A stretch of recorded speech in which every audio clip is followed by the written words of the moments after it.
Hallelujah. Let us all move on to our verse for the reading of His Word, to give reverence upon the reading of His Word. And my verse for this afternoon that I have prepared is in Matthew chapter 13, verse 44. Amen. In the New Living Translation. And let us all read together with understanding. Amen. And if you are ready, let us all read together. 1, 2, 3, go. The kingdom of heaven is like a treasure that a man discovered hidden in a field. In his excitement, he hid it again and sold everything he owned to get enough money to buy the field. May the Lord add blessing to the reading of His mighty word. Tayo po makakaupo na in the presence of God. Thank you po, music. Amen. Good afternoon, everyone. How is everyone today? Amen. It looks like we're back to winter, but I know and I believe it's just temporary. Amen. And ina-excite lang po tayo ng Lord for the upcoming spring and summer. Amen. That's why today is the last Sunday of March. Amen. Last Sunday na po at matatapos na ang first quarter. Amen. And as we wrap up this theme, amen, ang ating pong theme, ano po ang theme natin? Christ's sufficiency is the answer. Amen, experiencing true fulfillment. Amen, this afternoon po, my message, the title of my message this afternoon is Jesus, my all in all. Sabihin po natin, Jesus, my all in all.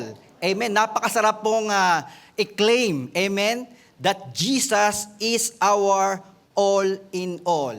And as we declare Christ's sufficiency in this month of March, amen, we can truly acknowledge, we can truly declare, amen, that Jesus is my all in all. Amen? Kaya nga po, you know, the verse that we have read in Matthew chapter 13, verse 44 in the New Living Translation, sabi po doon again, amen, that the kingdom of heaven, amen, the kingdom of heaven. When we talk about kingdom of heaven, amen, it is about God, amen. This is about our Lord, and this is about where God resides, amen. And He is saying, the Bible is saying that the kingdom of heaven is like a treasure that a man discovered hidden in a field. And in his excitement, he sold everything, amen, to get enough money to buy the field. You know, in the old days, of course, you know, wala pang bangko, there's no bank, there's no, there's no safety deposit box, amen, in those times. Kaya makikita po natin, in the old days, when someone has a treasure, amen, when someone has a treasure, they must find a place to protect it. Amen. They must find a place to protect their treasure. If they have these valuable things that they need to protect, amen, they need to find a place to put it in. And since there's no bank, there's no, you know, a safety deposit box, it's hard to keep it. It's hard to hide it. Amen. Especially in the house, because before, in the old days, makikita lang po natin that the house before is just a small one. Amen. There's no big houses before. It's just small one. And if the house is small, if it's hard to keep it at home, because eventually someone might find it.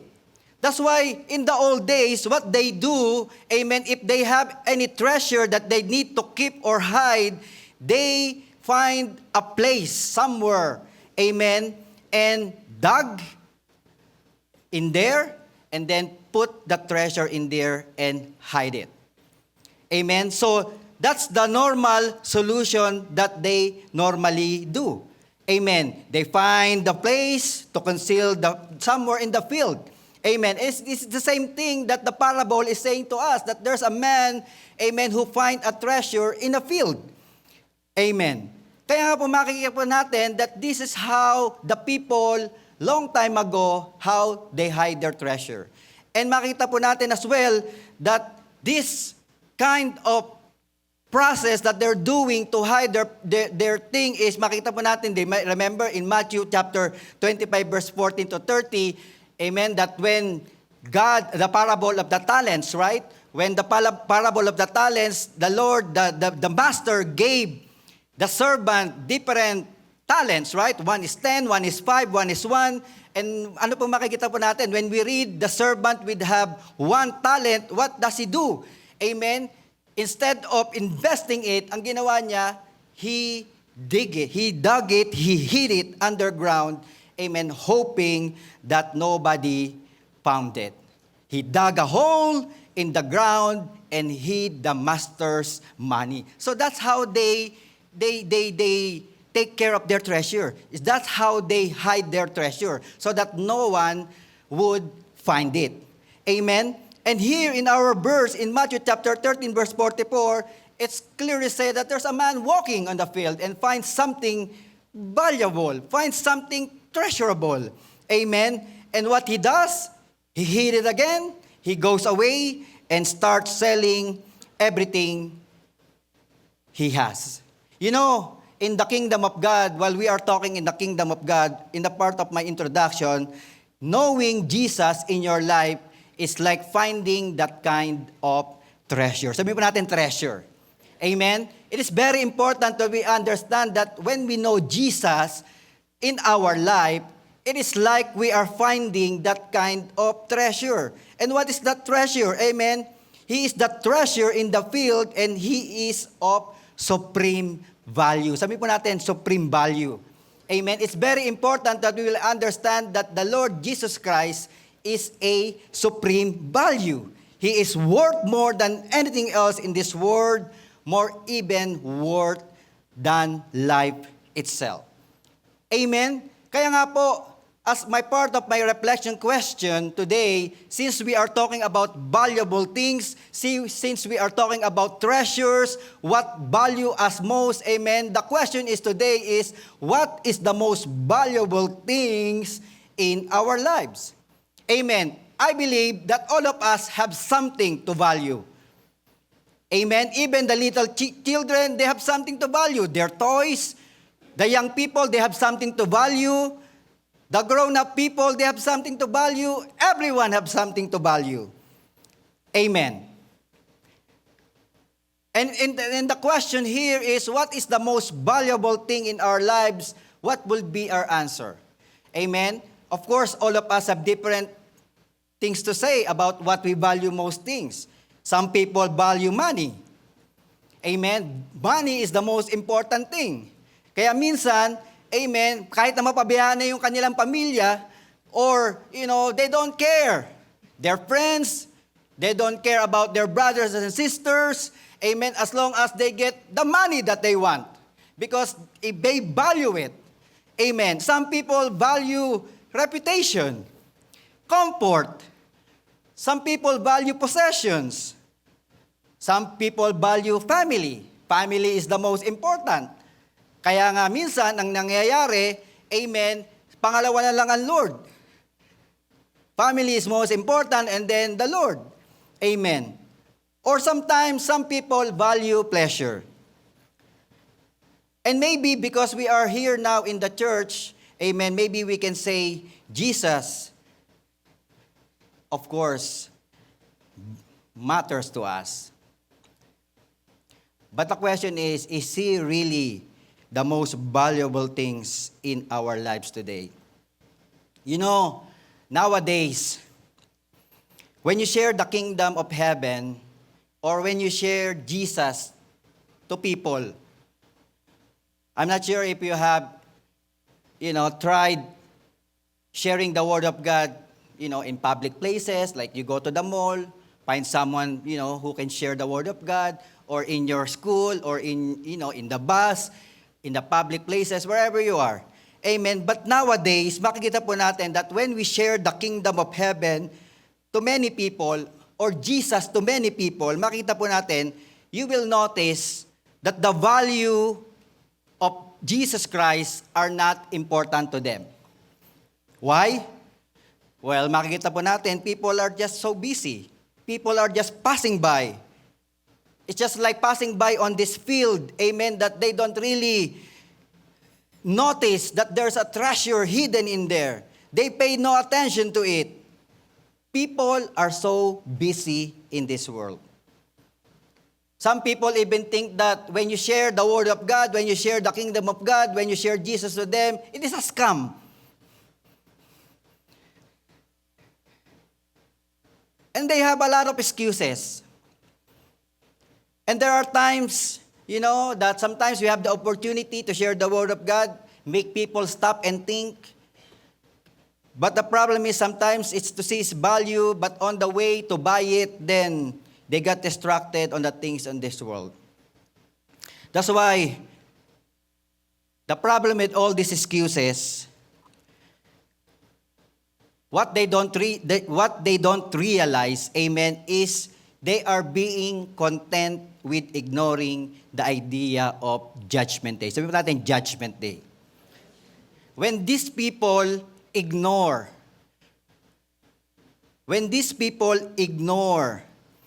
amen, the value of the kingdom of God, amen, they are ignoring the idea of Judgment Day. They are being fascinated by the things of this world that they do not care what will happen when we die. My prayer today, this afternoon, amen, even my prayer for all our brethren who are watching in the live stream, amen, watching online, that today, let us not be like them. Tell it to your seatmate, don't be like them. Amen, don't be like them. We cannot be ignorant on this. Because the Bible says in Hebrews chapter 9, verse 27, Hebrews chapter 9, verse 27, sabi po doon, just as people are destined to die once, and after that, to face judgment. Amen? It is very clear that after we die, we will face judgment. Amen? And everything that we have done here on earth, sabi po ng Bible, whether it is good or bad, is going to be judged. Kaya nga po, we cannot ignore this. We cannot ignore the value that's being presented to us. Amen. We cannot ignore the value, amen, of our Lord Jesus Christ. And another thing that we can say, amen, and it is not our soul is more important than anything in this world. Sometimes, amen, we give we exhaust all our strength, we exhaust all our effort, amen, just to earn, just to get all these material things. But the Bible is saying, it is not your soul more important than all of these things in this earth. Amen? And kaya nga po ang sabi sa Matthew chapter 16 verse 26, ano po sabi nun sa Matthew chapter 16 verse 26? Amen? What does it profit? What good will it be for someone to gain the whole world? You can gain the whole world. You can have all the material things in this world. Amen? But the Bible is saying, yet forfeit their soul. Or what can anyone give in exchange for soul? Amen? Kaya nga po, my prayer, amen, that while there will still be time today, amen, allow us to discover the supreme value of finding Jesus Christ in our life. Amen? I pray that all of us here today, amen, and even for those who are watching with us, amen, we will see the value of the Lord Jesus Christ. Kaya nga po, this afternoon, allow me to share 7 things. Actually, 7. Kaya normally, 3 things lang yung sineshare ko sa inyo. Ngayon, 7. Kaya baka mga 8 na tayo matapos. Amen. Just kidding aside. Pero, amen, I'm just gonna share to you today, amen, for us to be able to see the value of our Lord Jesus Christ. Kaya nga po, in my next slide, we need to see the value of our Lord Jesus Christ. And the first thing that we need to see, amen, that those who found Christ will obtain eternal life. Sabi po natin, eternal life. Amen? Seeing the value of the Lord Jesus Christ, that when we found Jesus Christ in our lives, those who find Christ will obtain eternal life. In John chapter 6 verse 35, sabi po doon, then Jesus declared, it is the Lord Jesus Christ who is telling here. And sabi po doon, then Jesus declared, I am the bread of life. Jesus Christ is the bread of life. Whoever comes to me will never go hungry, and whoever believes in me will never be thirsty. The Lord Jesus Christ is talking about eternal life. The Lord Jesus Christ is talking about the bread of life. Amen. And in John chapter 6 verse 27, makikita po natin, the Lord is saying to us, the Bible is saying to us that do not work for food that spoils, but for food that endures to eternal life. While we are talking about the bread of life, it talks about food. But the Bible is saying that do not work for food that spoils, but, amen, work for food that endures to eternal life, which the Son of Man will give you. Amen? It is the Son of Man that will give us eternal life. And it is the bread of life. And in here, in this verse, makikita po natin that there's two kinds of food. Food that spoils, and food for the spirit that endures. Food for the body that spoils, and food for the life, for our spirit that endures. Amen? But the problem, a lot of times, amen, that today people are starving spiritually. Amen? People crave for food, for material things. Pansinin nyo, amen, when you invite someone to go to a birthday party, right? Full pack. Pero invite mo sa Bible study, no pack.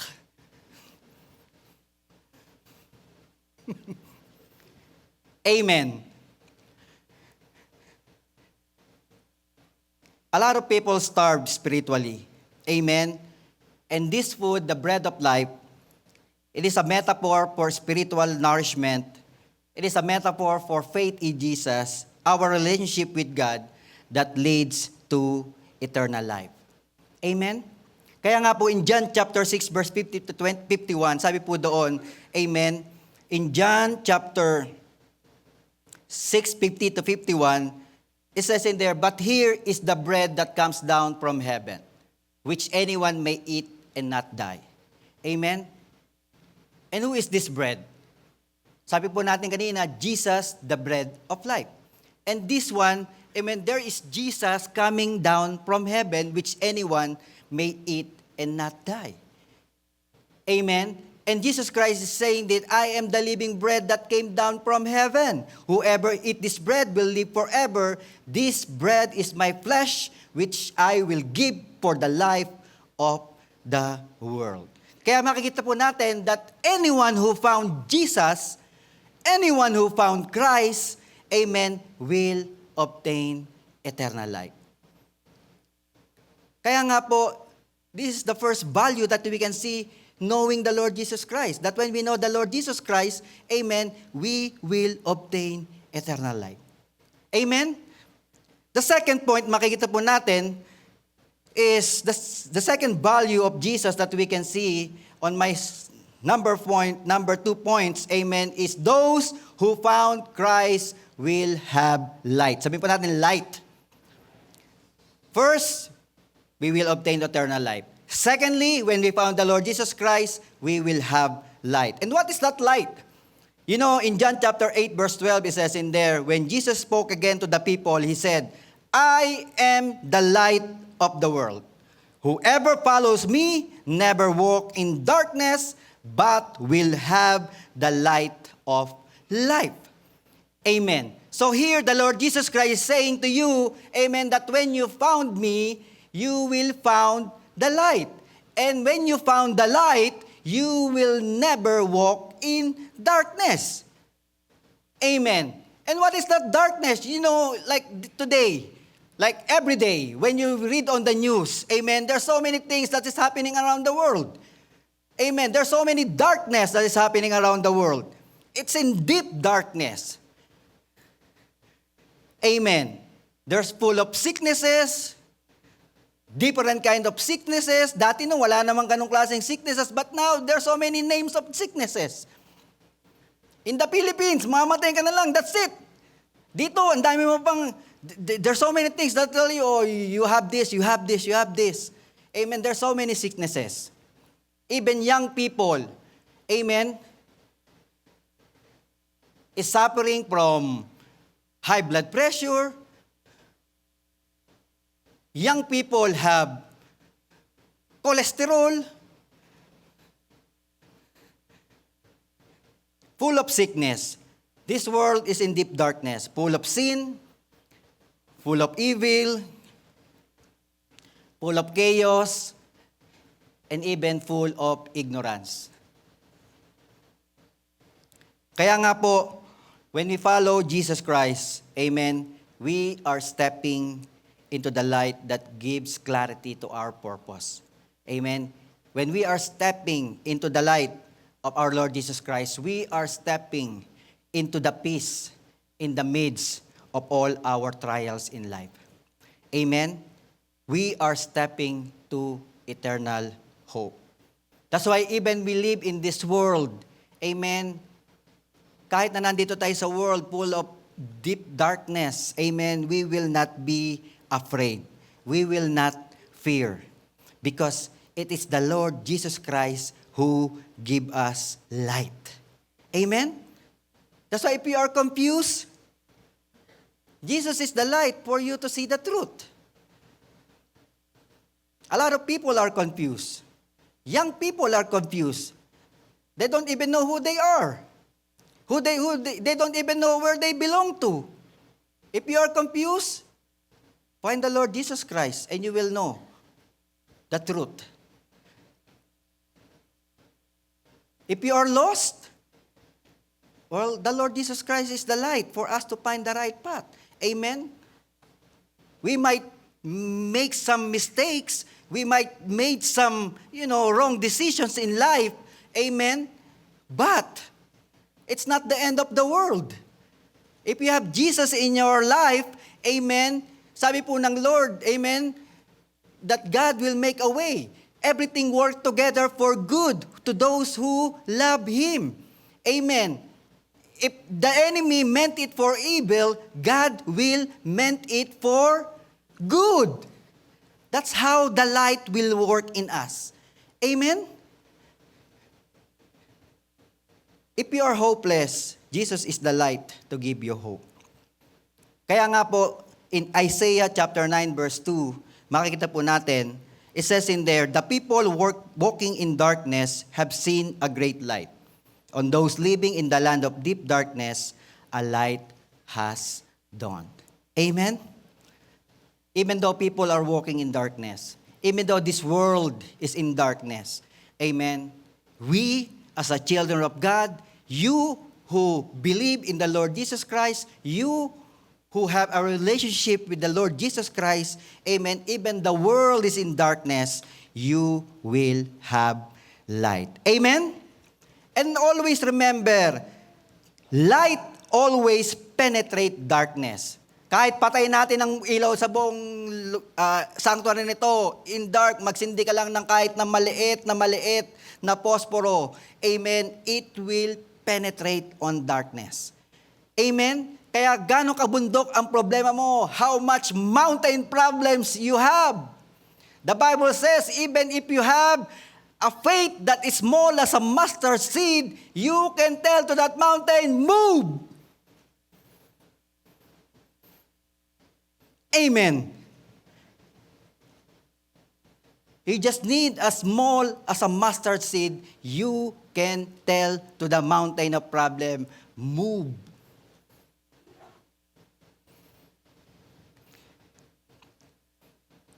Amen?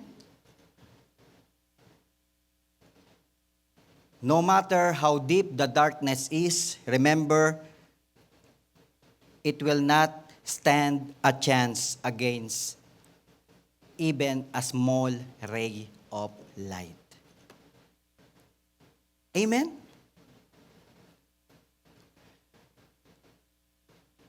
It will not stand. That's why whatever the things that's happening in this world, amen, if we have Jesus in our hearts, the light of the world, amen, there's nothing this darkness can do in our lives. Amen? Kaya nga po, we need light. We need Jesus in our life. My third point, amen, mabilis lang tayo. Buwang hindi tayo 8 p.m. Amen? My third point, the first point, ano po yung first point natin? Amen. When we found the Lord Jesus Christ, we found eternal life. Second, when we found the Lord Jesus Christ, amen, we found light. Amen. And my third point na i-share po sa inyo is those who found Christ will have access to the door. Sabi po natin, door. Amen. May door. Those who found Christ will have access to the door. And the Bible declares in John chapter 10, verse 9, the New King James Version, it says in there, I am the door. The Lord Jesus Christ, the one saying here, and He is saying to you and to me that I am the door. The Lord Jesus Christ is the door. And if anyone enters by me, he will be saved and will go in and out and find pleasure.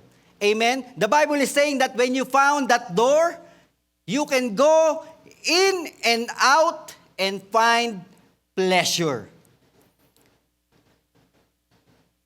You will find pleasure. The question now today is, my question to you is, are you looking for the fullness of life? Amen. Is there anyone here who is looking for the fullness of life? Is there anyone here who is looking for freedom? Is anyone here who is looking for abundance life? All of us looking for it. Amen? And the Bible is saying that it is the Lord Jesus Christ. Amen. Jesus is the door that leads to all these things. So if you were looking for freedom, if you're looking for abundance life, amen, if you're looking for fullness of life, then you need to find the door. You need to find Jesus Christ in your life. So you can be able to access in and out all of those blessings that has prepared for His righteous children. Amen? Balik po tayo sa old days. You know, in the old days, you know, the sheepfold, right? The sheepfold is where the sheep sleep. That's they called sheepfold. Amen? And, you know, like there's a shepherd and the sheep. And the sheep sleep in the sheepfold. But, makikita po natin, the way the house designed in the old days is the sheepfold is attached to the shepherd home. Amen? And before you can access the sheepfold, you need to enter at the house of the shepherd. You cannot just go to the back. You need to go to the door to access the sheepfold. Amen? And here, makita po natin that Jesus Christ is describing Himself as the door. And what is the metaphor of this? Makikita po natin is Jesus is saying to you and to me, precisely saying that He is the only means of coming home to God. There's no other door. And the Bible is saying, amen, that those who goes to the sheepfold without entering the door are the thief. Kaya nga, if you don't want to be named as a thief, then you need to get to the door. You need to get to our Lord Jesus Christ. He is the only way we can become part of people of God. And there is no other way. And when you got to the door, amen, you are home and able to go in and out. You have access to every blessings. You have access to every promises of God. Amen? Are you needing of something? You have problem, you go to the door. You get what you need. And then once you get what you need, and then you go out, and then there's another na naman. Then you go in again. Amen? You can go in and out and find pasture. The problem nowadays, many people spend their time, their entire life searching for the fullness of life. But they are choosing the wrong door. Sometimes they think that, the fullness of life is making a lot of money. Sometimes those people think that, for you to become, complete or freedom, experiencing freedom, you need a lot of material things. But remember, amen, those all things are just temporary.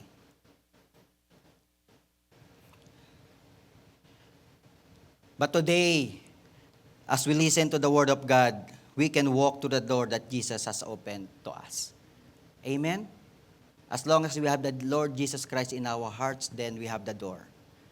The door that have access, amen, to every good and perfect gifts that comes from above. Kaya nga po, in Revelation chapter 3, verse 8, in the New Living Translation, it says in there, I know all the things you do. The Lord knows what are we doing. And then if God is being pleased with us, then the Lord says in here that He will open the door for you. I have opened a door for you that no one can close. Even Satan cannot close it. When God bless you, no one can take it away. That's how your door is. That's how your Lord Jesus is in your life. Amen? No one can close. And says in here, you have a little strength, yet you obeyed my word and did not deny me. Amen? Again, it all comes to our faith in our Lord Jesus Christ.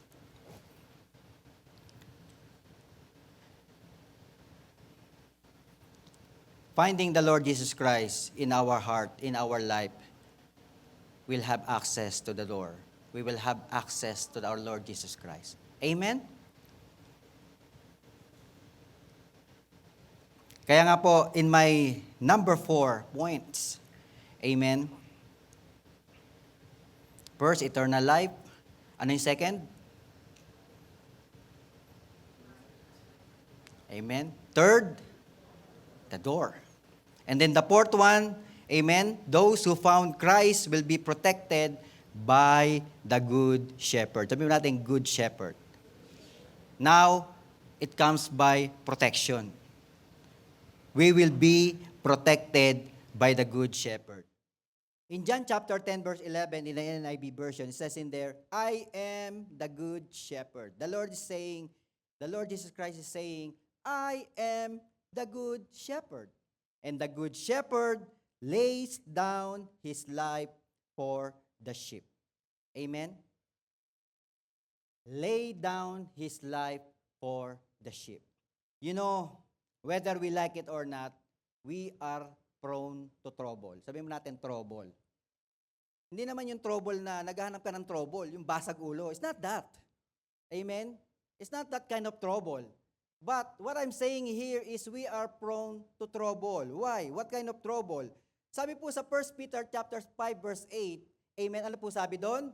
Our enemy, the devil, is like a roaring lion. Amen. Stay alert. Watch out for your great enemy, the devil. He prowls around like a roaring lion looking for someone to devour. Ito po yung troublemaker. This is the troublemaker. Amen. And what he wants is to trouble you. That's why we are prone to trouble. All people who are believing in the Lord Jesus Christ are prone to trouble. Why? Because the enemy, the devil, prowls like a rolling lion looking for someone to devour. Amen. And with that, we need a good shepherd. Right? Otherwise, pag wala tayong tagapagtanggol, lagot tayo.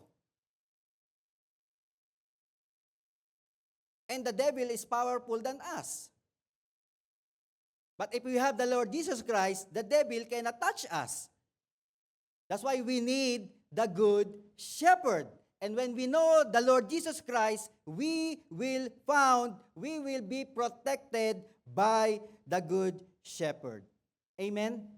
You know, to better understand about shepherding, makita po natin the purpose of shepherding in Jesus' time, because, you know, the sheep, amen, what are they nature? The sheep are utterly defenseless. Amen? They are defenseless. And they are totally dependent upon the shepherd. Yun po yung sheep. And sheep are always subject to danger. Amen? That's why they must always be, you know, like the shepherd, they are being watched by the shepherd all the time. Amen?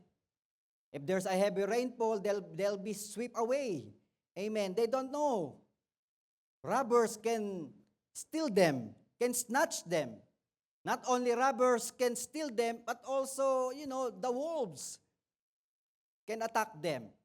That's why they are very dependent on the shepherd. And without shepherd, amen, they will all die.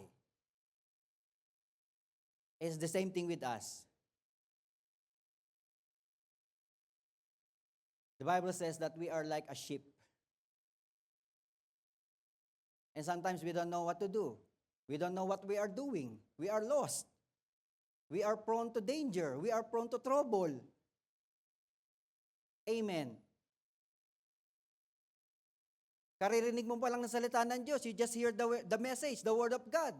Amen. Nagtaas ka pa ng kamay. Nagpapray ka pa sa harapan. And then paglabas mo ng pinto, na yung problema. Bagsak ka na naman.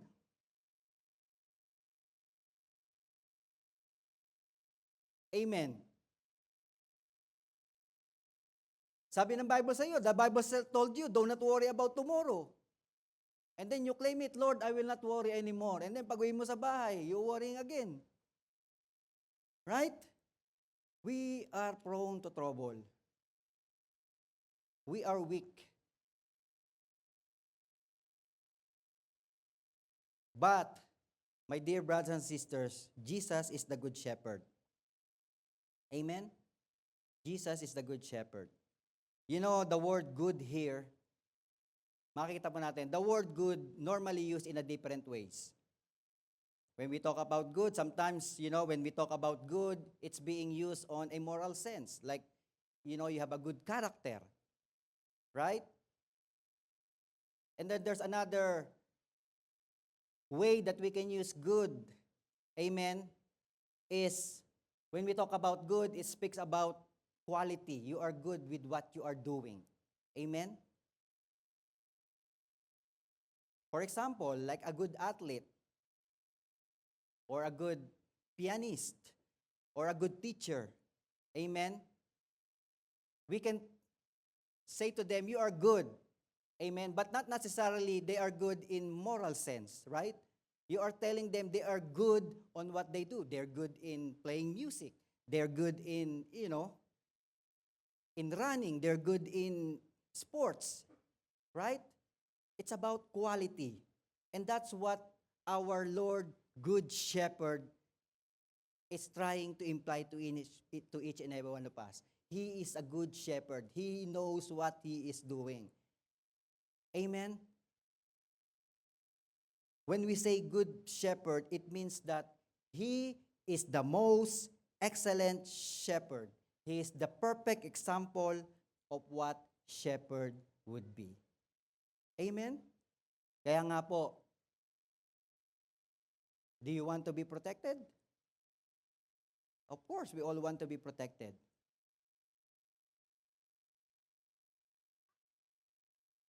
And if we want to be protected, then we need Jesus in our life because He is our good shepherd. Amen?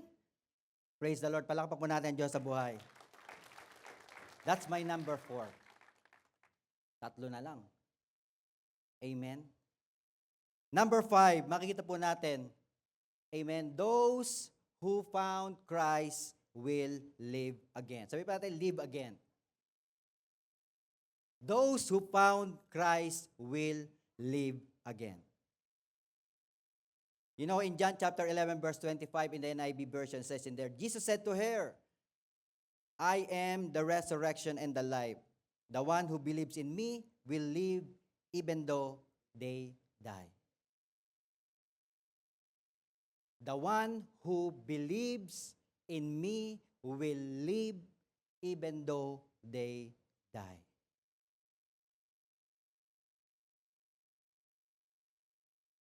You know, we cannot deny the fact that all of us will die physically. Amen? All of us just have a different expiration date. We are not best before. We have expiration date. And some have,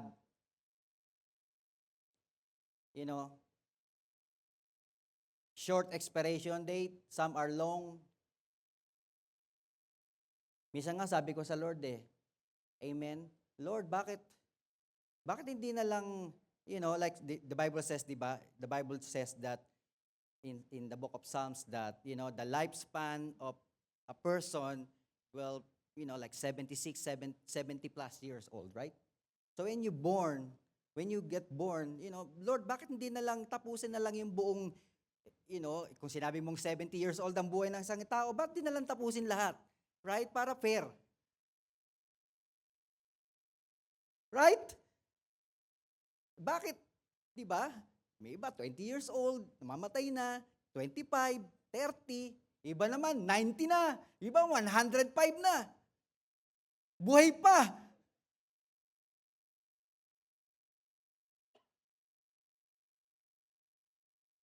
Amen? Pero, that's not how it works. And we all have the date, and we just don't know what's the date. Amen? But the most important thing, amen, that the Bible, the Lord Jesus Christ, is promising to you and to me that even though we die here on earth, we will live again.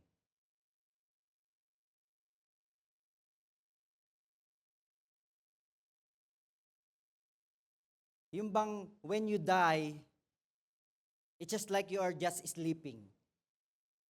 Okay ba yun?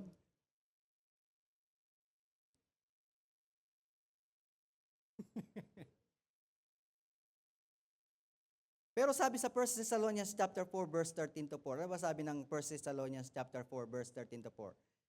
Brothers and sisters, we do not want you to be uninformed about those who sleep in death. Di natutulog lang. So that you not grieve like the rest of mankind, we have no hope. Amen. Kaya nga po, ito yung nagpapalakas sa atin Amen. That when we know the Word of God, that when we know the Lord Jesus Christ in our hearts, kahit pumawalan tayo ng mahal sa buhay, when someone died in our family, amen, sabi ng Lord, just like the rest of the mankind that they don't have hope, but us, we have hope. We are just, thinking that they just sleeping. And one day, when the rapture comes, everyone wakes up.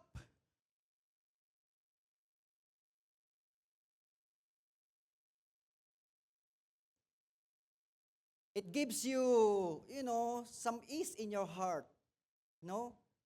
Kahit na nag-grieve ka, you're grieving and everything, it gives you a peace. It appeases your heart. That one day, everyone will wake up and be together again.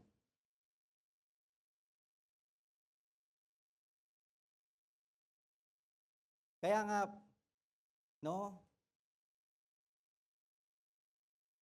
dying physically is inevitable. We will all go there. Amen. And the only different from us to other people who doesn't know Christ is we are not scared to die. We don't have fear at all because we know that when we die, we will live again. Amen? And while we are here on earth living, death has no dominion over those who are with Christ. Because when we live, when Jesus lived, we live. And it's the same thing that God, the Bible says in John chapter 14, verse 19. And says in there, before long, the world will not see me anymore, but you will see me because I live, you also will live. Amen? Just as the Lord Jesus Christ rise from the dead, amen, and He lived, is the same thing with us. That when we die here on earth, we will live again and be with our Lord Jesus Christ. Amen? Kaya nga po, wag po tayong matakot. Because the life here on earth anyway is temporary. We are just passing by in this world. This is not our home.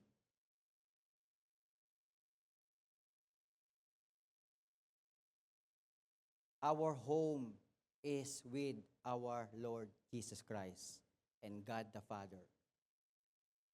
Kaya nga po ang Lord, di ba? Anong sabi ng Lord? That when He went to the heaven, I have to go. Why? Because I need to prepare a place for you. Saan po yung makikita? Amen? I have to go because I need to prepare a place for you.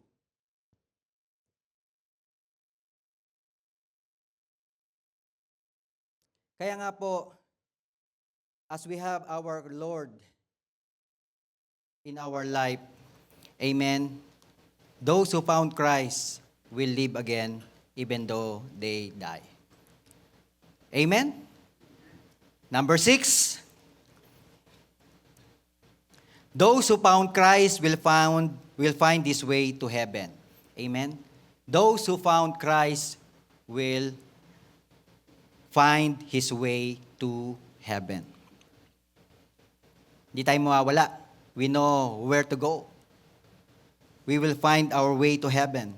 Amen. John chapter 14 verse 6 in the NIV version, it says in there, Jesus answered, I am the way and the truth and the life. No one comes to the Father except through me. Amen? Except through me. Malapit na summer, malapit na spring. Amen? Pagdating ng summer, spring, ano mga naisip ng tao? Long drive. Amen? A lot of people traveling again. And there are many ways to travel. You can go to highway, you can go to back roads, you can go by bus, by train, you can go by SpaceX, if you want to go to the moon.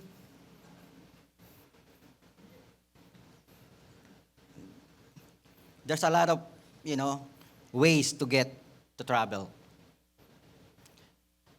And the world, when it comes to spirituality, when it comes to biblical things, amen, the world tells us that there are many ways to God. Sabi nila, amen, ano po yung mga ways na yon? Sabi nila, just be a good person. Just go to church. Just make a list of do's and don'ts and, you will definitely go to heaven.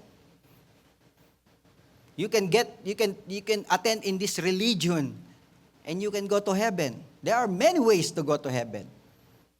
That's the world says.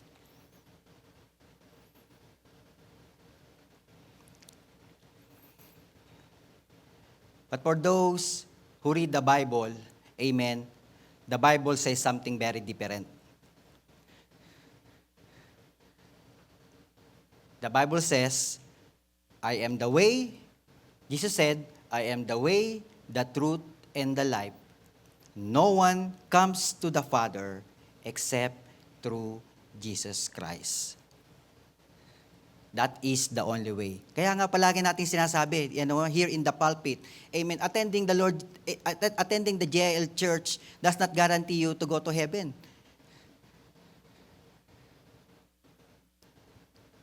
You can attend any kind of churches, big churches, small churches, doesn't matter. If we don't have Jesus Christ in our hearts, then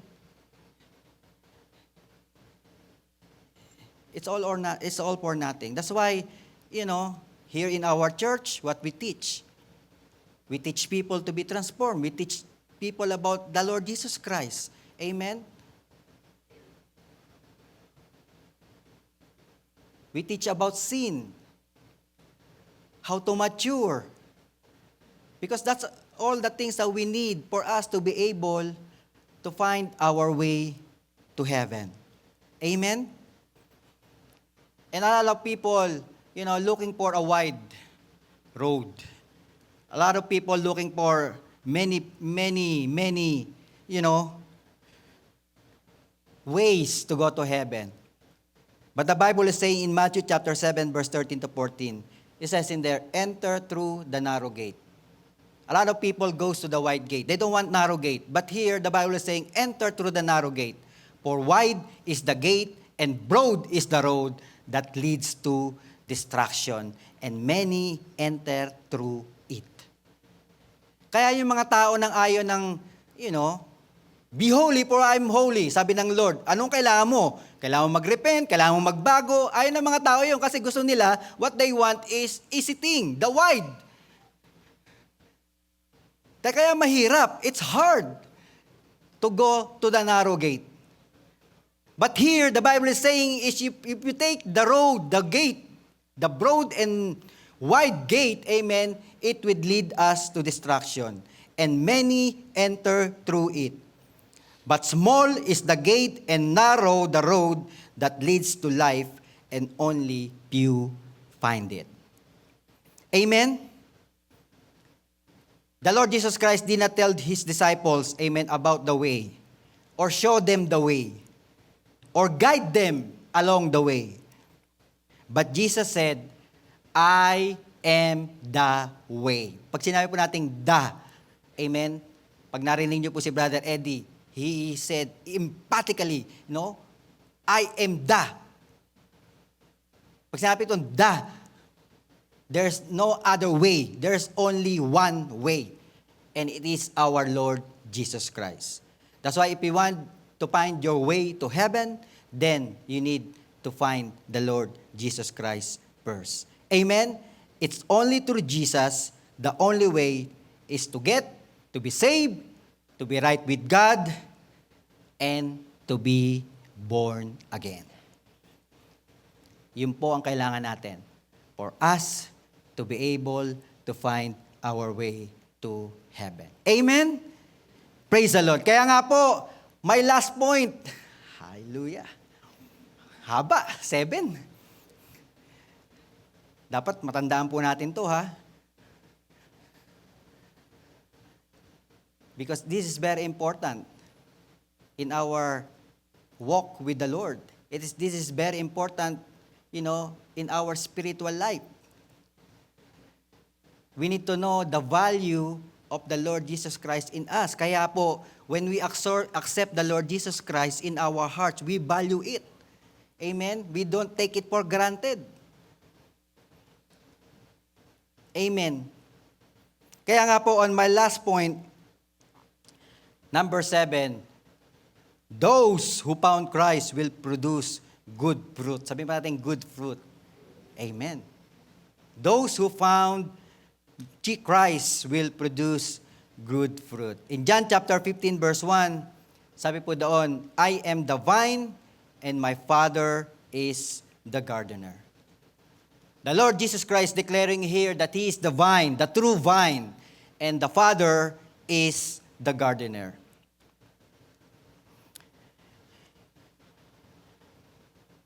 And the Bible is, telling us to bear fruit. Amen? The Bible is telling us to bear fruit. And here, for us to be able to bear fruit, we need to find Jesus in our hearts. Amen. We need to accept Jesus Christ in our hearts. Because when we have Christ, amen, we can produce good fruit. In John chapter 15, verse 16, makikita po natin, amen, the Bible says in there, you did not choose me, but I chose you. Sabihin po natin, chose you. So here, when we accept Christ in our hearts, the Bible is saying that we did not really choose God. We did not really choose Jesus. It is the Lord Jesus Christ who chose us and appointed us. Amen? For what? Bakit ba tayo nakakilala sa Diyos? Why we are serving God? Why we are, following Christ? What is the reason? Why you need to be born again? Why you need to accept the Lord Jesus Christ in your heart? Amen? So that you might go and bear fruit. Yun po yung task natin. Amen? That we need to bear fruit. Amen. Kahapon po sa men's namin, meron kaming men's prayer gathering kahapon. Amen. I just reminded all the men's. Kasi nga, meron po kami sa teaching namin, meron kami isang point na, we are called, for us to be called an able man, we need to practice how to take care of others. Amen? And for us to be able to take care of others, dapat iniisip natin yung ibang tao. Right? Yung mga hindi pa nakakalala sa Lord, we think about them. And even, sabi ko nga sa kanila, we have at least 200 men in the church. And only 68 lang kami. Where's the rest? We need to find them. We need to encourage them. Amen? We need to encourage them to be part of the church. And that's how you make fruit. Amen. God has called us. God has appointed us. God has chose us so that we can bear fruit. And what kind of fruit? These fruit are the things that are produced by the Holy Spirit. Amen? Ano po yung mga expected fruit natin? What are the expected fruit that we will need to bear? Amen? Ano sabi sa Galatians chapter 5, verse 22 to 23? Ito po yung mga expected fruit na lalabas po sa atin. Amen? So when we believe in the Lord Jesus Christ, when we decided to follow the Lord Jesus Christ, dapat ito rin nakikita sa atin. These are the things that people can see us so that we can attract people inside the church. Kasi kung parehas lang kayo nang nasa labas, how can you attract them? How can you say to them, oh, here, when you attend the church, you will be transformed, you will be blessed. Right. Kaya nga po, for us to bear fruit, amen, we need this. Ano po sabi? But the fruit of the Spirit is love, joy, peace, forbearance, kindness, goodness, faithfulness, gentleness, and self-control. Against such things, there is no law. Amen? There is no law.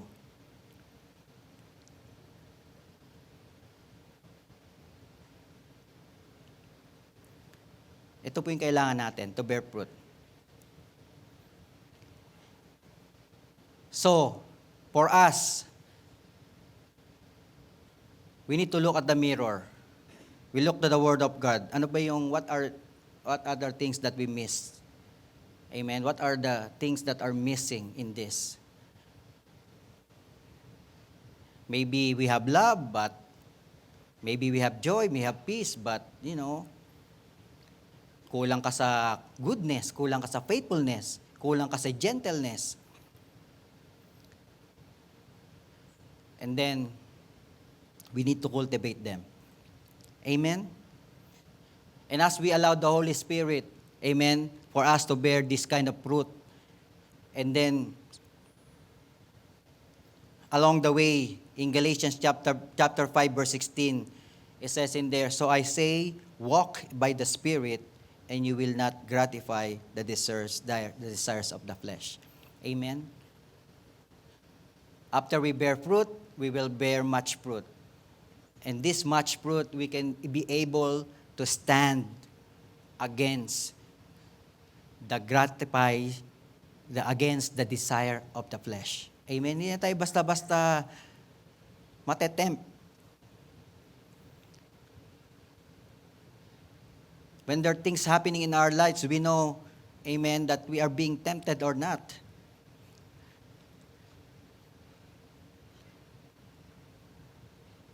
Amen. And for us to be able, sabi doon, no, fruit that lasts. We need the fruit that lasts. And for us to have a fruit that lasts, amen, we need to be connected always to the vine. And the Bible says, amen, do sa ating number 7 point, for us to produce good, the Lord Jesus Christ, I am the true vine. We need to be connected to the true vine all the time.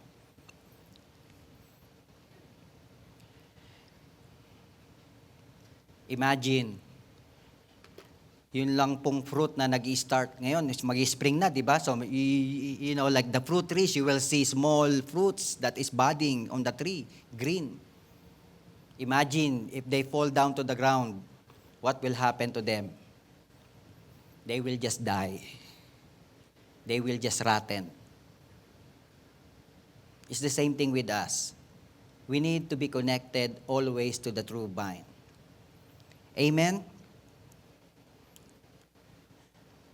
So that our fruit, our life, will always be a pleasing to God. We need to be connected. Amen? And how can you be connected? How can we be connected to our God? Simple lang naman.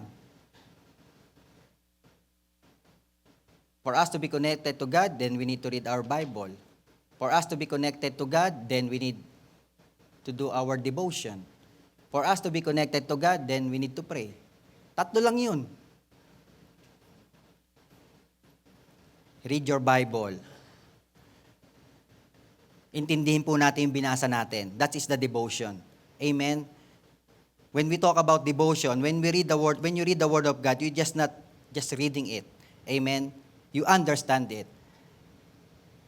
You ask God, Lord, what do you want me to learn from this verse that I have read today? Yun po yung devotion. And then you apply it to your life. Amen? Hindi yung namimili ka, eto, hindi pwede sa akin to, sa asawa ko to. Teka, eto, kay brother to. Teka, dito na lang ako. Eto, para sa akin to. The Lord will bless me indeed.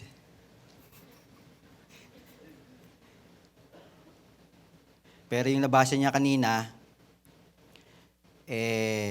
repent. Repent. For the end is near. Kailangan magrepent yung asawa ko. The end is near na. Hindi. Di ba? No, it's not. When you read the Word of God, when you doing your devotion, yung mga nag-EGR, they know the devotion, right? Impikwa. It's the same thing. Your devotion, you understand what God wants you to do. What's your message? What's the message of God for you? And then prayer. You pray to the Lord. Amen. It's just like prayer. You're talking to someone. Amen. You are being connected. When you're always talking to someone, you are connected. Amen. Lahat po tayo. Amen. We all come here to Canada.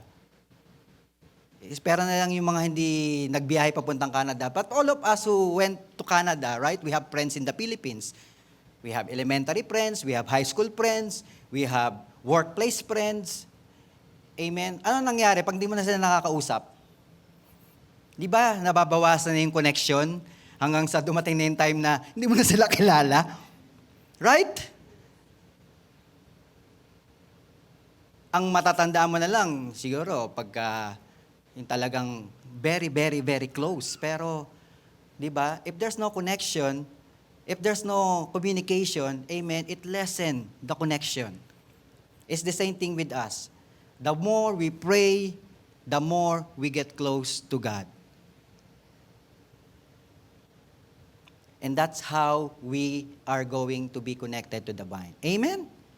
Kaya nga po, wag po natin kakalimutan, magbasa po tayo ng Bible. Sabi nga sa kids song, read your Bible, pray every day, pray every day, pray every day. Read your Bible and pray every day, and you will grow, grow, grow. Tama ba? Tama na yun. Amen? But that's how it is. If you want to produce good fruit, then you need to be connected to the true vine, which is the Lord Jesus Christ. Amen? Yun, natapos na tayo. 7 points. Palakpakan natin Diyos sa buhay. Amen?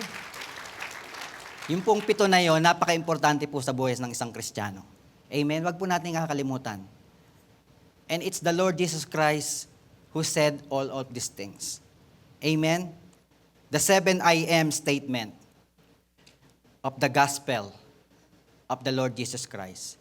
The 7 I am statement are very important in the life of every believer. The Lord Jesus Christ gave all of those verses. The Lord Jesus gave all of those statements to us. Amen? Because the Lord Jesus Christ want us to know Him. Sino ba ang Lord? Sino ba ang Jesus? Amen, na pinupuro natin. Kaya when someone told you, why you always go to church? Why you need to worship God?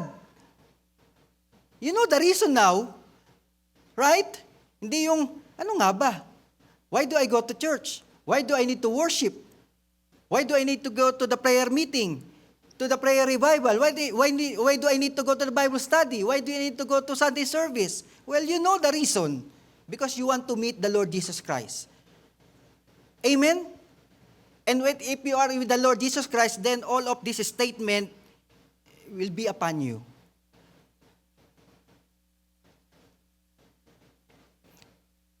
Kaya nga po, this statement, amen, or Jesus Christ self-portraits His own way of describing Him. Jesus Christ knew who He was, and He wanted us to clearly know who He is in our life. Amen? Kaya nga po, knowing this 7 statement,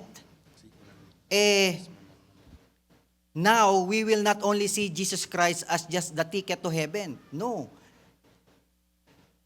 Now knowing the 7 statement of our Lord Jesus Christ is, we can see the Lord Jesus Christ now as our daily sustenance, our direction, our path, our protector, our Savior, our victory over death, our access to the Father. Yun na yung pagkakakilala natin sa Diyos ngayon. Hindi na yung, pag naniwala ako sa Diyos, mapunta ako sa langit. Hindi lang yun.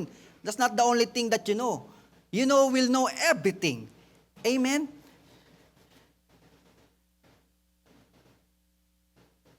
That when we know the Lord Jesus Christ, we know eternal life. And now, we will not only know that Jesus Christ is our great teacher, our miracle worker, not just a Savior, but as the great I am. And this Jesus, amen, He can be our all in all. When you have Jesus in your heart, in your life, you don't need anything else. Sabi nga, di ba?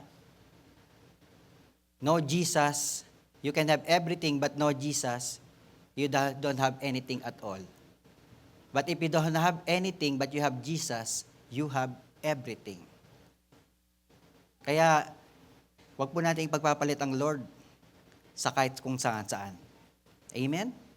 Because we know the value of Jesus in our life. Kaya pag may nag-aaya sa'yo, overtime naman tayo dyan. No.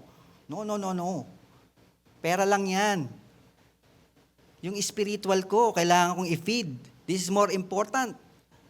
Kaya pwede kang tumanggi. You can say no. No to overtime. No to part-time.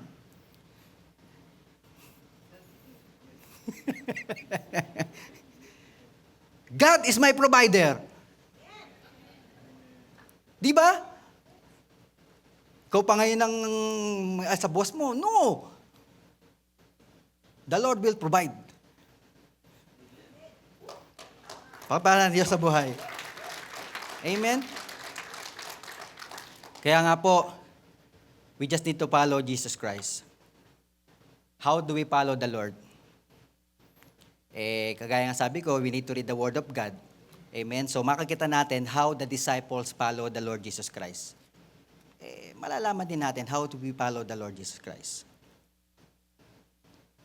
They heard the Word of Jesus and believed them. Amen? So we hear the Word of God, we hear the Word of God, and we believe it. The disciple took His words and obeyed them.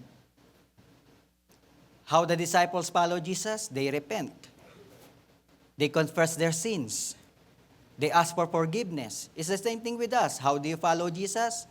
Amen. We acknowledge our sin. We acknowledge our mistakes. We acknowledge our weaknesses. We repent. And then we will not turn back again to the old ways that we have. Amen. How do they follow Jesus Christ? Well, they invite Jesus as their Lord and personal Savior. It's the same thing with us. Wala pong nabago. Amen. It's all the same thing. For us to be able to follow the Lord Jesus Christ. They believe that Jesus Christ died. But after 3 days, He rose again. Amen. We believe that. They follow Jesus Christ's example. Amen. That's why when we follow the Lord wholeheartedly, Jesus will be our all in all. He is our sufficiency.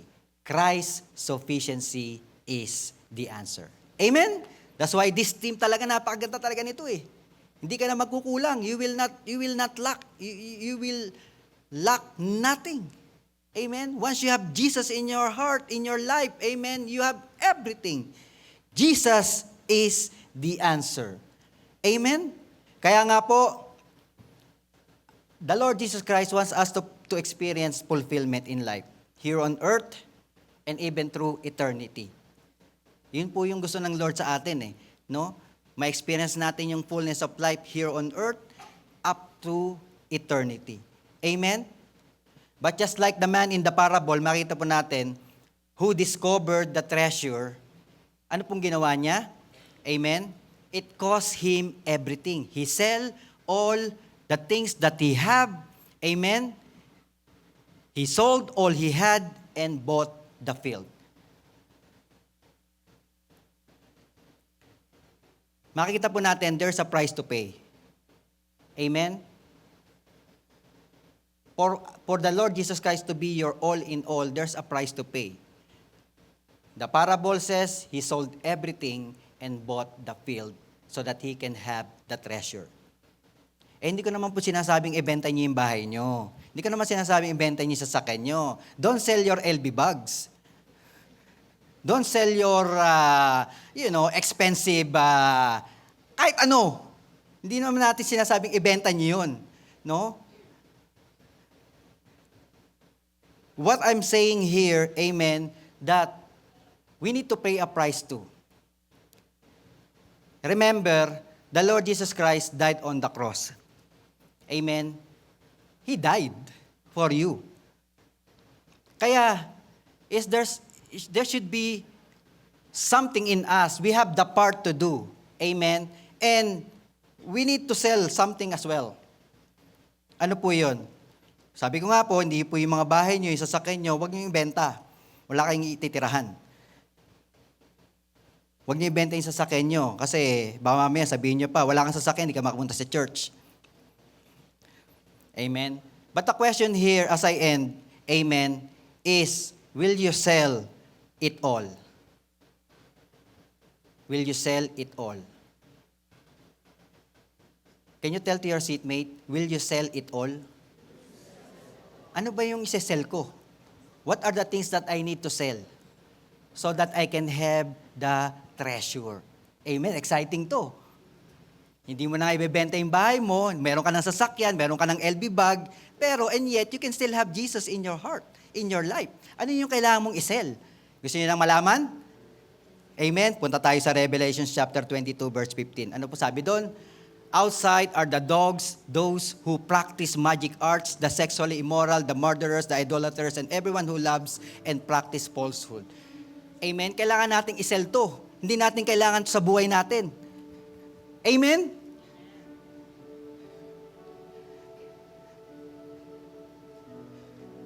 Ito yung mga ano natin, mga old ways natin. These are the old ways that we have before the Lord Jesus Christ. Amen. These are all the things of this world. Ito yung mga ginagawa natin. These are the things that we do. That's why all people have sinned. That's why the Lord is so far away to the people because we are sinning. And these are all the things that we need to get rid in our lives. Amen? Nabasa nyo na? So, punta naman tayo sa 1 Corinthians chapter 6 verse 9 to 10. Ano po sinabi doon? Or do you not know that the wrongdoers will not inherit the kingdom of God? Wrongdoers. O, kailangan itama na natin yung ginagawa natin. Kailangan na nating isell to. Hindi natin kailangan tong wrongdoing na to. Amen? Because it will not inherit the kingdom of God. Do not be deceived. Neither the sexually immoral, nor idolaters, nor adulterers, nor men who have sex with men, nor thieves, nor greedy, nor drunkards, nor slanderers, nor swindlers will inherit the kingdom of God. Kailangan nating isell to. Bigyan na natin sa demonyo. I don't need this. You can take it for free. Amen. Punta naman tayo sa Galatians chapter 5. Ang dami natin kailangan ibenta. Alam mo yung para kang magma-marketplace, yung gagarage sale ka. Ano po sumunod? Galatians chapter 5 verse 19 to 21. Sabi po doon, the acts of the flesh are obvious. Sexual immorality, impurity, and debauchery, idolatry, and witchcraft, hatred, discord, jealousy, fits of rage.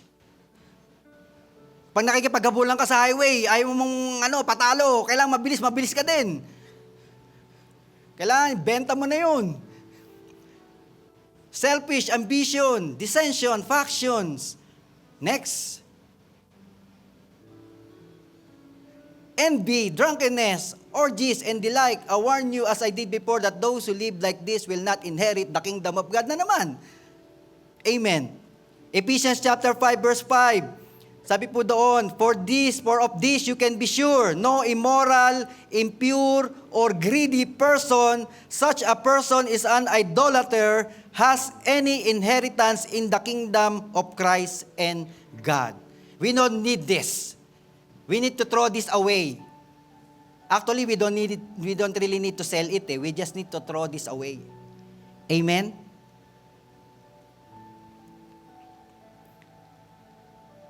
And last verse, 1 Timothy chapter 1 verse 9. Sabi po doon, we also know that the law is made not for the righteous, but for the lawbreakers and rebels. Lawbreakers, rebels, the ungodly and sinful, the unholy and irreligious, for those who kill their fathers or mothers, for murderers. Amen? We need to sell it all. Kailangan natin ipagpalit to for us to be able to find the treasure. Otherwise, we cannot find the treasure. Kahit na available sa atin yung treasure na yan, you know that the Lord Jesus Christ is available to us. Remember, sin is the very reason why humankind is far away from God. And if you want God to be closer to you, if you want the Holy Spirit to work in your life today, then you need to renounce all of those things. Amen? And I hope, we capture all those verses. Pwede nating reviewin sa bahay. Baka mamaya, meron pa tayong mga, unintentionally, unknowingly, na nagagawa natin yung mga bagay na yon. And sometimes, why Lord? I go to church naman. I pray. I read the Bible. Why I am still experiencing this? Maybe, may konti pang natitira dyan. That's why it's very important that we read the Bible so we can review. Amen? We can see what's in our heart. And I pray, amen, that your desire this afternoon is to sell everything. You sell it all. All those sins, all those filthy things, all those wickedness, all those wrongdoings, all the works of the flesh, all the things that is not from God, you need to sell it all. And as we sell it all, amen, you can truly declare in your life, in yourself, that Christ is my all in all. Amen? Kaya nga po, for my last verse, in Isaiah chapter 45, verse 22, in the New Living Translation, the Bible says, "Let all the world look to me for salvation." It is God who's saying it to all the people. Isaiah chapter 45, verse 22. Pwede bang NLT? Yan. Let all the world look to me for salvation. Let all the people look to Jesus for salvation. For I am God, there is no other. Amen? Kaya nga po, we need to look on Jesus. When we look on Jesus, amen, sabi nga natin, when you become a Christian, when you become a follower of Christ, it doesn't mean that you will not have problem. When you follow the Lord Jesus Christ, when you accept the Lord Jesus Christ in your life, it doesn't mean that you will not in need. You will not have sorrow. No, that's wrong. We will still experience all of those things. But the only difference that we have Jesus in our heart, in our life, is in times of trouble, you look to Jesus. Because sabi po doon, let all the world look to me for salvation. Salvation, He will save you. If you are in trouble, look to Jesus. He will save you. Look to Christ. In times of need, look to Jesus. He will provide for you. In times of difficulties, look to Jesus. He will help you. He will find a way for you. In times of sorrow, look to Jesus. He will turn your mourning into joy. He will turn your sorrow into gladness. And not only in hardship, in times of prosperity, you look to Christ as well. Amen? And how do you look to Christ in times of prosperity? You thank God. Thank you, Lord. Thank you, Lord, for the job. Thank you, Lord, that, I'm still here in Canada. Thank you, Lord, for the blessing. Thank you, Lord, for the protection. Thank you, Lord, for the favor. Thank you, Lord, for the good health. Amen. In good times and in bad times, we need to look to Jesus. Amen? Kaya nga po, palakpakan po natin Diyos na buhay. This afternoon, tayo po lahat ay tumayo. I hope and I pray na meron po tayong natutunan. Amen. How important the Lord Jesus Christ in our hearts. Now that we know the value of Jesus in us, we can boldly, amen, we can boldly confront those people, amen, asking you why you need to go here, why you need to worship, in everything, no? You can boldly say. Because you know that Jesus is the most valuable things that you can have in this world. Sabi nga ng Bible, He is more precious than gold. He is more precious than silver. Amen? Hindi mo siya ipagpapalit. You will not trade Him. You will not trade Him to the things of this world. Amen. Kaya nga po, if we can bow down our heads and close our eyes, I know we have a lot of shortcomings dun sa lahat ng mga nabasa natin, dun sa lahat ng mga verses na nabasa natin. I know we have something in there. But today, amen, God is a God of second chance. The Lord Jesus Christ, died for us. And while we are still living, there's still always a chance to go back to the Lord.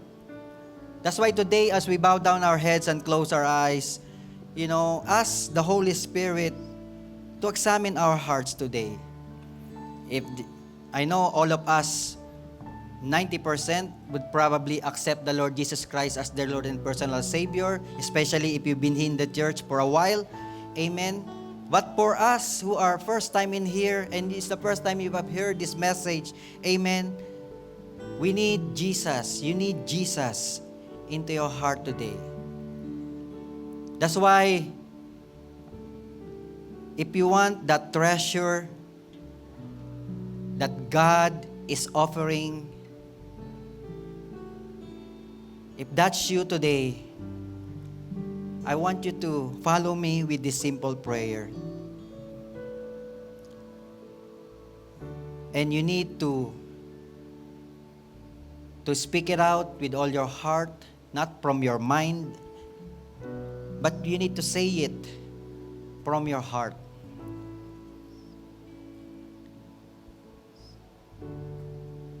And say this, Lord Jesus, Lord Jesus, I acknowledge that I have sinned. I acknowledge that I have sinned that inherited from the past. I have many shortcomings, Lord. I have many weaknesses. That's why today, I ask for your forgiveness. Cleanse me, Lord, with your most precious blood. Purify my heart. Create me a clean hand, a pure heart, and renew a right spirit within me. And today, Lord, I boldly declare to come into my heart. Be my Lord. Be my Savior. Be the master of my life. Help me, Lord, to live a life that is pleasing unto you. And help me, Lord, to value the treasure that you have given me by accepting the Lord Jesus Christ into my heart. In Jesus' name, amen. Amen. Praise the Lord. Hallelujah. Tayo po'y kumanta. Let's give a worship song to the Lord. Hallelujah. And declare this with all our heart.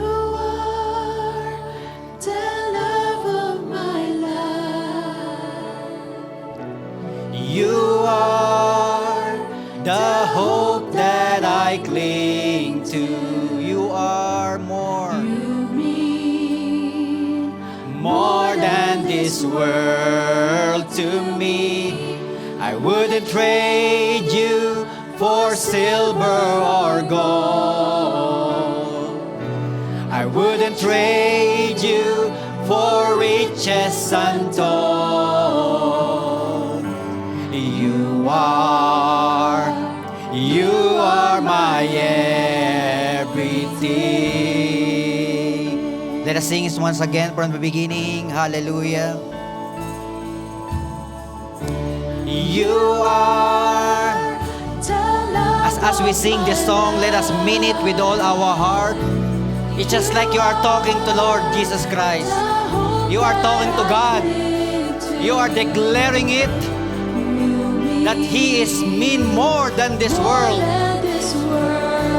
That you will not trade Him for any silver or gold. That you will not trade Him for any riches that is untold. Because you are His everything. You are my everything.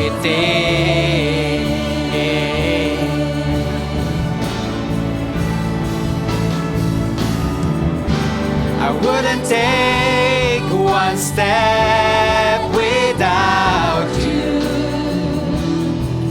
I could never go on. I couldn't live one day without you. I don't have the strength to make it on my own. I wouldn't take one step without you. I could never go on.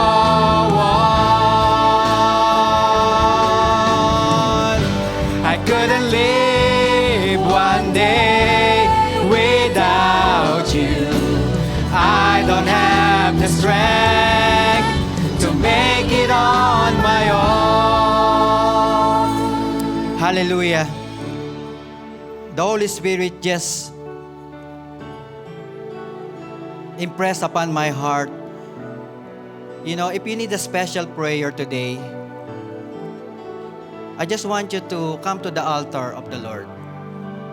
You know, going to the altar of the Lord is not a sign of weakness, but you are acknowledging, like the word, that like the song that we have sung, amen, that sometimes we cannot do it by ourselves. We are weak.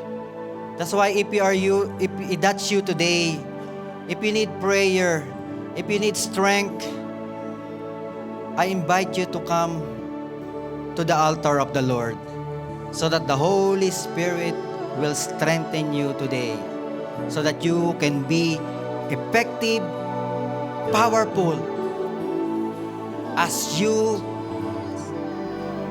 follow the Lord Jesus Christ in your heart. You are the love of my life. You are the hope that I cling to. Can I invite all the CMT that's in the sanctuary today? And can we pray for our brothers and sisters? Just release a fresh touch from the Holy Spirit. You know, it is the power of the Holy Spirit that can make us stand firm.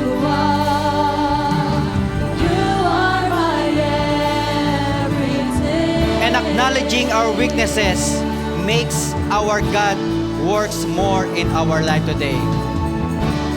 You are the love of my life. Come on, CMT, let us all release the prayer that the people of the Lord. Hallelujah, hallelujah.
worship the Lord. Yes, hallelujah. Declare it. My Jesus, My precious Savior. Hallelujah. And I will worship you forever. And I will worship you. And I will worship I will worship you forever. And I will worship you. For the last time, here I stand in your Here presence. I stand within your presence, longing for your touch. 1,000 days cannot compare to one day in your courts. Hold me now and then, forever let me go. My Jesus, my precious, my Jesus, my precious Savior, my Jesus. Come on, declare it. My Jesus, my precious Savior. My Jesus, Yes, declare it. My precious Savior, forever for you. Hallelujah, hallelujah. Yes, Lord, seal all the words that we have heard today. Seal all the message that your children have received today. Oh God, preserve everything, oh God. Hallelujah. So that the devil cannot snatch it from them. And I pray, oh God, hallelujah, hallelujah, hallelujah, that our life will always see the value of the Lord Jesus Christ in our life because He is our all in all. Hallelujah. Let us all lift up our hands. Hallelujah. Lord, you see every hand that has been lifted up upon this place. Lord, may you touch their hand right now, oh God. Release, Lord, your power. Release, Lord, your blessing. Release, Lord, your mercy. Release, Lord, your glory. Release, Lord, your favor to all your children that is in this place today, oh God. I pray, oh Lord, hallelujah, that you will continue, Lord, to ignite that power, that strength, oh God, Lord, so that they can be able, Lord, to finish the race that you have set before them in the name of Jesus. If there's anyone who are sick today, hallelujah, Lord, let your healing be upon them. You can touch the very part of your body to release that healing power, hallelujah, upon your life. And even if you have your loved ones that is sick today, just utter their names, hallelujah. The Lord is not covered by distance nor time. As the Lord can touch you today, He can touch your loved ones as well. Just believe that they will be healed in the name of Jesus. And Lord, hallelujah, hallelujah, I pray, Lord, that we will not be, Lord, enjoying the blessings that you have given upon us, Lord. We want, Lord, to share all these blessings to many people. That's why, Lord, allow our lives to be used for your glory. Lord, let our lives, Lord, hallelujah, to be a vessel of your word, that there will be more people who will come to know you as their Lord and personal Savior, our classmates, our co-workers, our families, our parents, our children, Lord. Hallelujah. Let our life, Lord, be a channel of blessing for them to be able to know you as their Lord and personal Savior. That's why, Lord, we thank you for everything that you have done today. And we seal it, oh God, the victory that you have given upon us. Lord, we bless you, we honor you. In Jesus' name, this all we pray. Everybody will say, Amen and Amen. God bless you all po.